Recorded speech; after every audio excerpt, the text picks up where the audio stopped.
सोचिए, अगर किसी को गिरफ्तार किया जाता है तो क्या उसके सारे अधिकार खत्म हो जाते हैं? जी नहीं। हमारे संविधान में एक ऐसा सुरक्षा कवच है जो इस मुश्किल वक्त में भी हमारी रक्षा करता है। आज हम इसी कवच यानी आर्टिकल 22 को परत दर परत समझने वाले हैं। तो चलिए शुरू करते हैं।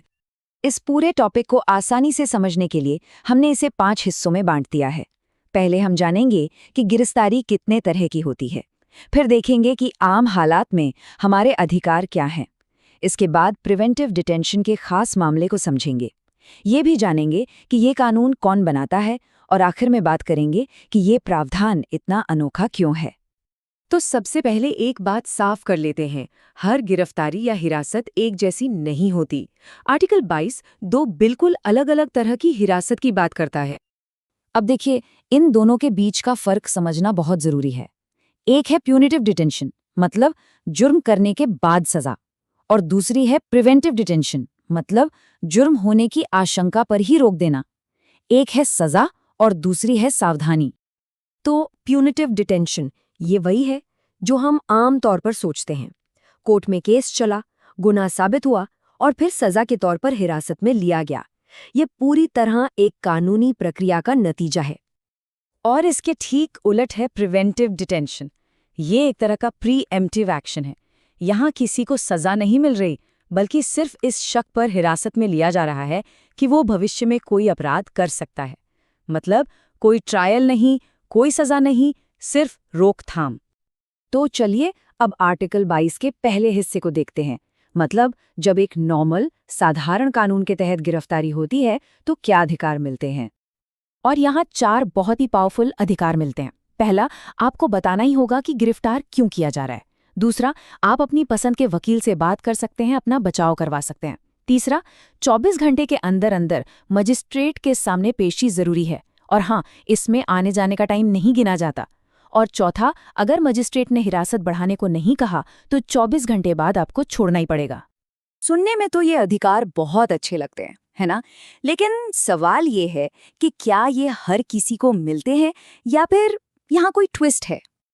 और ट्विस्ट है, ये अधिकार 2 तरह के लोगों को नहीं मिलते।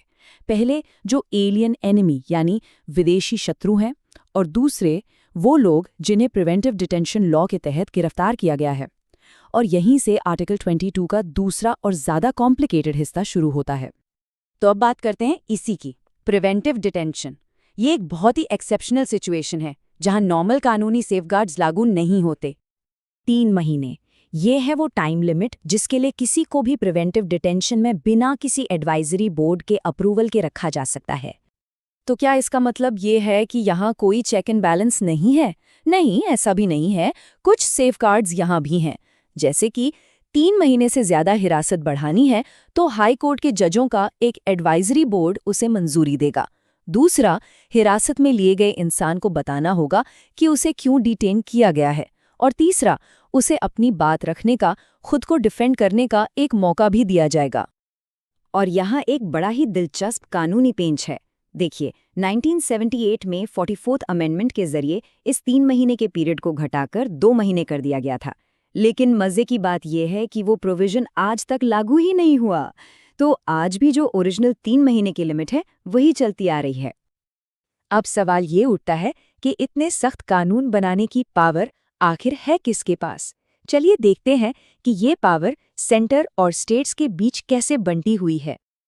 देखिए, ये बिल्कुल साफ है। डिफेंस, फॉरेन अफेयर्स और देश की सिक्योरिटी, इन मामलों पर कानून सिर्फ और सिर्फ पार्लियामेंट बना सकती है। लेकिन जब बात पब्लिक ऑर्डर या ज़रूरी चीज़ों की सप्लाई की आती है तो पार्लियामेंट और स्टेट दोनों के पास पावर होती है। और हमारी पार्लियामेंट ने इस पावर का इस्तेमाल कई बार किया है। 1950 के पहले एक्ट से लेकर 70 के दशक का मीसा, फिर टाडा, पोटा और आज का यूएपीए। ये लिस्ट दिखाती है कि ये कोई नई बात नहीं है, ये एक लगातार चलने वाला सिलसिला रहा है। चलिए अब इस पूरी चर्चा के आखिरी हिस्से पर आते हैं और देखते हैं कि ये जो पूरा सिस्टम है, ये दुनिया के बाकी देशों के मुकाबले कितना अलग है। ये टेबल एक बहुत ही हैरान करने वाली तस्वीर दिखाती है। इंडिया शायद अकेला ऐसा बड़ा लोकतंत्र है जिसके संविधान में फंडामेंटल राइट्स के चैप्टर में ही प्रिवेंटिव डिटेंशन का जिक्र है। अमेरिका में ऐसा कुछ नहीं है। यूके में भी इसका इस्तेमाल सिर्फ वर्ल्ड वॉर के टाइम पर हुआ था, शांति के समय नहीं। तो ये आया कहाँ से? असल में ये ब्रिटिश राज की एक विरासत है। 1818 का बंगाल रेगुलेशन एक्ट, ऐसे ही कानून तब भी थे, और वही सोच कहीं ना कहीं आज़ाद भारत के संविधान में भी आ गई। तो घूम फिरकर हम उसी एक बुनियादी सवाल पर आ जाते हैं, एक इंसान की व्यक्तिगत आज़ादी और देश की सुरक्षा, इन दोनों के बीच सही बैलेंस कैसे बने? आर्टिकल 22 इसी मुश्किल सवाल के ठीक बीच में खड़ा है, और ये एक ऐसी बहस है जो शायद कभी खत्म नहीं होगी।